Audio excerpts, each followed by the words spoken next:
That was kind of an abrupt ending to part one. I apologize for that. So basically, I killed off the pump wagon. There was no combat, so we go to Orcs and Goblins turn 2.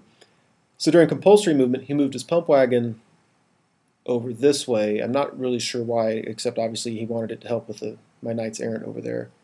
And then his Night Goblin got sent right through the pump wagon. So he put 2 wounds on his own pump wagon, which was nice. This Night Goblin goes through this Fanatic goes through his Night Goblin unit, kills about 4 of them. So I'm loving what these guys are doing for me. The other Fanatic, I think, blew itself up by rolling doubles. I'd never heard of that rule before. So on his turn, he charges his trolls and his general into my men-at-arms. I'm really, really happy to see that. I like that men-at-arms unit. They can take a beating and stick around. They have more ranks, so they're stubborn. Plus my general's with them. He makes them stubborn. I need to get him out of that unit so we can help in other ways. But anyway, that's where he is now. And my big fear is just that my damsel's sitting there and she is vulnerable. The Questing Knights didn't charge anything. Oh wait, I'm sorry, this is Orc Goblin 2. Ignore me. Okay, so over here, if you look right by the building, he turned his Goblin unit around, and he's going to do the same thing this time they did with his Spear unit last time. So he's turning them, and then he's going to use his level 4 to try to charge my Pegasus Knights. And he gets the spell off again.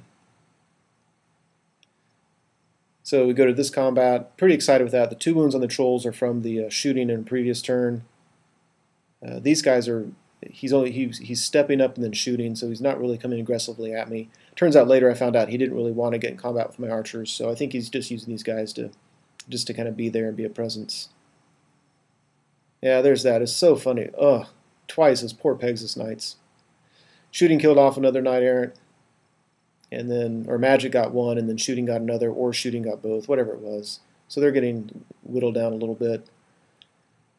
All the attacks by the Pegasus Knights kill 5 guys. I don't at the moment I don't remember if I won or he did. We probably figured out if I had to, but it doesn't matter. He did a wound on me. I killed a bunch of his, and we stick around in combat. We come over here and put 4 wounds on him with all those men-at-arms strength 4 attacks. Really, really happy with that, and that's with him saving a lot through regen. My champion issued a challenge, so his general wasn't able to pick on my damsel, so I was very happy with that. But my champion got himself killed, and so now I'm a little bit worried about her vulnerability on the next turn. Luckily, though, on the next turn, I will have a magic phase before combat, and I can turn her into a dragon or something like that. So, Brett, turn 3. So I use the fast reform with the Questing Knights. I reform them, and then, because the swift reform, and because I passed it, I shuffled them 4 inches to the left, so they're set up perfectly for a flank charge if everything sticks around for another 2 turns. But I don't see anybody really getting to me by then. My plan was to kill the pump wagon so that it couldn't charge me. And then on my turn, I think those men-at-arms will stick around. I think his guys will stick around, and then I'll countercharge with all those Questing Knights. It kind of blocks my Knights of the Realm, but that's okay. The BSB is with them, and he's providing rerolls, so I'm okay with that. There in the top left, here we are. My Knights Errant, I decided to go ahead and charge the Spear Chukka because, one, with the new rules, all I have to do is touch it, and then there's no wheeling. And so I was able to align my charge so that, assuming I beat it, I will overrun directly into that Goblin unit and should be able to destroy them. And they're stubborn, but there's no good leadership around. And plus, with all these attacks, I might be able just to kill them outright. So that was my plan there. Just close-up look. And again, consistently, he's doing 1 wound on me. So it's the second wound, so I lose a Pegasus Knight. I do 3 back. Pretty sure I lose combat this turn, but I stick. The bad news is those Knights Errant were able to kill the Spear Chukka, but they weren't able to get into that combat. And that hurt, because not only were they not able to contribute to it, they're set up for just a bunch of juicy counter charges on his turn. So that was unfortunate. These guys, of course, kill just a bunch of men-at-arms. I do a few wounds back and kill another troll, so whittling him down. His general only allocated 2 attacks towards my damsel, and only 1 wounded her, so I got pretty lucky there. In the magic phase, I had to make the choice. I could have given my whole unit the +1 strength, +1 toughness, and it was just the smarter thing to do. It was easier to cast than going for the dragon, and I could have even gone for one of the lesser beasts, but my goal of the game was to see if I can get a dragon on her, and so I needed a 20, and with everything together, I got a 19. So, in some ways, it killed me, because had I opted to give them +1 strength, +1 toughness, I wouldn't have lost so much, would have killed more in them, and that was a lot of attacks that would have affected. But it's a fun game, and so I really wanted to see a dragon on the board, and it would have helped keep her alive. I don't think she would have got a wound and would have done some serious damage in return. And they would have had the flaming attack, which would have really hurt the trolls. So anyway, c'est la vie, that's how it is. Orcs and Goblins, turn 3. Okay, yeah, you look at that big mess in the upper left-hand corner. I'll get to that in just a second. And you can see in the far left, there's a unit just barely coming into the picture. We'll take a look at them as well. But overall, that's what the board's looking like. So he declared a charge with both of his infantry units on the left, and I said, well, I'm going to flee. So before we did movement, he had compulsory movement, and he used it to charge that pump wagon into my guys, so then I couldn't flee. So his spear unit comes into me, and it blocks his night goblin unit, so they can't make it into combat. So that's what happened up there, and that's just a real bummer. I thought I would be able to flee and just get away from everything, but it was not to be. That's what they get for not making a better pursuit movement, or overrun movement on the last turn, I guess. So this unit of night goblins, he moves up, and I'm thinking he's going to try it again. He's going to try the magic phase to move them 2d6 and get them into the rear of the questing knights. But this time I decided I'm not even going to try to stop it. Good luck. He's got to roll a 10 or 11, I think, to actually make that, and so I'm not worried about it.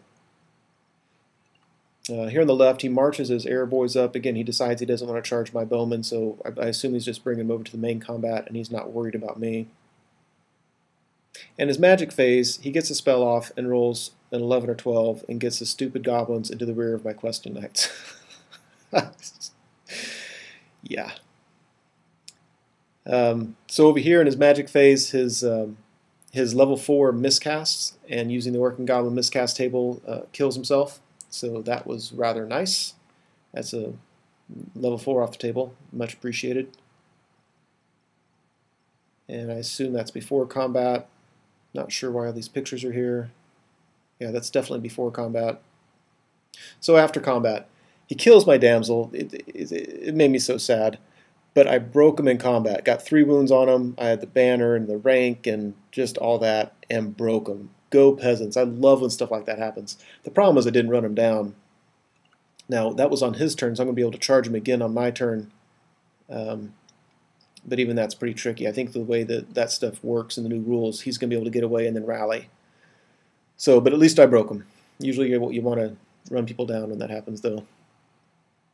So he charged in the rear of my questing knights. I easily won combat. He didn't do a single wound on me, or he may have done one, I don't remember. But anyway, I won combat, and so I turned around, and I'm convinced I'm going to win that. In the top combat with the Knights Errant, I actually got lucky. His pump wagon came in and only killed 1 guy, which was nice. But what that did was when I pulled that guy off the back rank, it took away his attacks from his battle standard bearer and from everybody except for his far left file of guys. And so he didn't do any more wounds to me. And he broke me in combat, and then I got away. So I felt really, really, really lucky with the Knights Errant. There on the top, my Pegasus Knights are in combat with the Goblins still, and whoever's winning, I don't know. I think I only killed 1 this time, and so I lost, but I passed my test. Having a banner on those guys is the first time I've ever taken one on them, but that really, really saved the day up there. So Brett, turn 4. I charged the archers into the flank of those goblins, and the reason I did that was because I'm hoping that they flee away from my archers, because my questing knights will turn towards where they end up, and that'll give them an overrun charge into his unit of orc spearmen. So that's why I charged those guys in there. And actually my biggest concern is I don't want to kill all those goblins. I only want to kill enough so that I break them in combat. But my Knights Errant rally, I decided that if I charged my men-at-arms at his general, he would have fled through the Night Goblins, and then I would have got to charge into the Night Goblins, and there was no benefit to doing that. It was just going to lock me up in combat forever. So I charged my general out of it, which changed the direction of his flee move, and he fled through his chariot, and it was a failed charge with my general. Now my general's got a 1-up rerollable in combat because he has a great weapon this game. He's a 2-up rerollable. So for the most part, I'm not worried about that chariot charge. I'm really not worried about the orcs and goblins charging them, other than the fact that it would tie him up. So there's maybe a closer look at the board. Don't know why I need all these pictures. Oh, there was a pump wagon right there. I think I had 1 wound left, and my archers who were standing in the water shot it and killed it. And I finally broke these guys in combat, and my Pegasus Knights overran into the flank of that unit, which was wonderful because it keeps him from charging my Knights Errant. So here's hoping they can hold.